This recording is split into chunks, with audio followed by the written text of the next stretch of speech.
सरकार द्वारा कर्मचारियों के लिए ओपीएस बहाली के बाद अब प्रदेश के किसान बागवानों ने सरकार को चुनावी वादों की याद करवाना शुरू कर दिया है। संयुक्त किसान मंच के सहयोगी संगठनों के प्रतिनिधियों ने शिमला में बैठक की और सरकार को लंबे समय से चली आ रही बागवानों की मांगों को शीघ्र पूरा करने की मांग की है।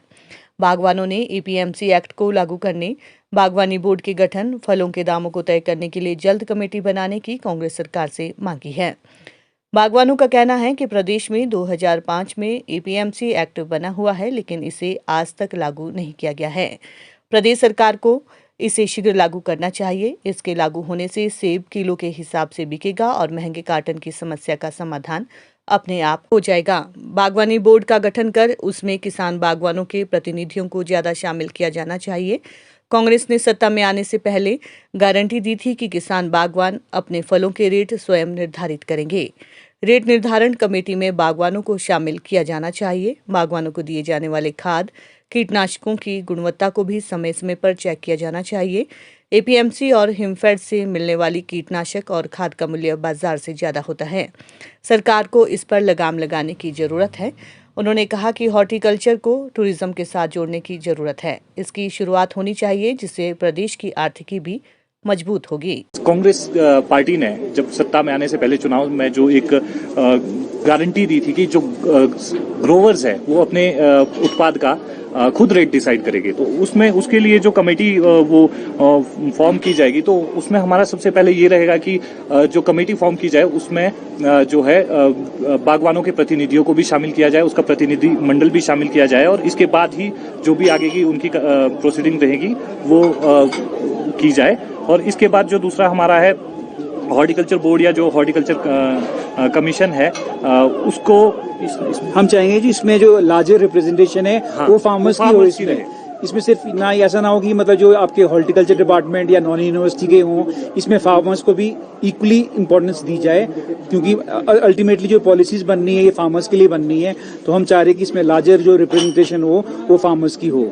इंसेक्टिसाइड और पेस्टिसाइड जो हिमाचल में आते हैं, जो ये गवर्नमेंट हमारे को देने की ने बात की है कि आपको जो ये आपकी इसकी सब्सिडी है दोबारा मेरे ख्याल से रिवाइव कर चुके हैं ये गवर्नमेंट। तो हम चाह रहे हैं जो जितने भी इंसेक्टिसाइड और पेस्टिसाइड हमें आए ये रेप्यूटेड कंपनी से आए, और उसके अलावा क्या चीज़ हो, इसके बीच बीच में इसकी सैम्पलिंग होनी चाहिए ताकि जो ये स्पूरियस मटेरियल है वो बिल्कुल भी ना यूज़ हो, क्योंकि इससे हमारी जो खेती बाड़ी है, एप्पल प्रोडक्शन है और आपके दूसरे हॉर्टिकल्चर जितने भी आपके फ्रूट्स है उस पर इसका बुरा असर पड़ता है। तो हम चाह रहे हैं इसकी रैंडम सैम्पलिंग होनी चाहिए और इंस्पेक्शन होनी चाहिए। जो भी मतलब आपके नकली दवाइयाँ वगैरह बेचते हैं उन लोगों पर एक्शन होना चाहिए, या तो ये इनके आपकी ब्लैक लिस्ट होनी चाहिए ये कंपनीज या ये शॉप्स, ताकि मतलब जो आपके किसान बागवान है उनकी जो मेहनत है, साल भर की मेहनत है, वो खत्म ना हो। जो एपीएमसी एक्ट है ये 2005 में ये बना था, ये अभी तक किसी भी गवर्नमेंट ने इसको कोई लागू नहीं किया है। तो वी वांट दैट जो एपीएमसी एक्ट है इसको गवर्नमेंट इस बार इन्फोर्स करे, बिकॉज इसमें गवर्नमेंट को सीधी सी बात ये है कि इसमें क्या होगा, जो हमारा जो फ्रूट है, चाहे वो एप्पल है चाहे वो आपके दूसरे हॉर्टिकल्चर फ्रूट्स है, वो सारे पर केजी के हिसाब से बिकेंगे। बिकॉज वीव सीन जब आपके जयपुर जैसे स्टेशन में या कुल्लू मनाली जैसे एरियाज में जो आपकी एप्पल है वो पर केजी के हिसाब से बिक सकता है, तो व्हाई नॉट हियर।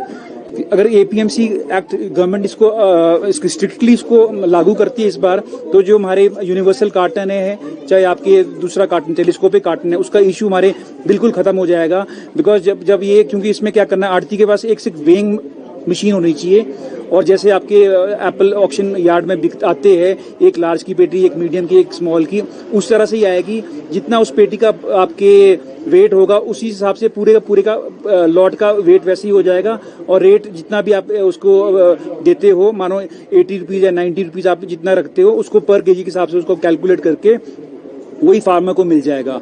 तो हम चाहते हैं जो एपीएमसी एक्ट है, क्योंकि इसमें कोई फाइनेंशियल बर्डन नहीं है गवर्नमेंट को, इस साल ये बिल्कुल इनैक्ट हो जाए और ये पूरे मतलब प्रभाव से इस बार लागू होना चाहिए।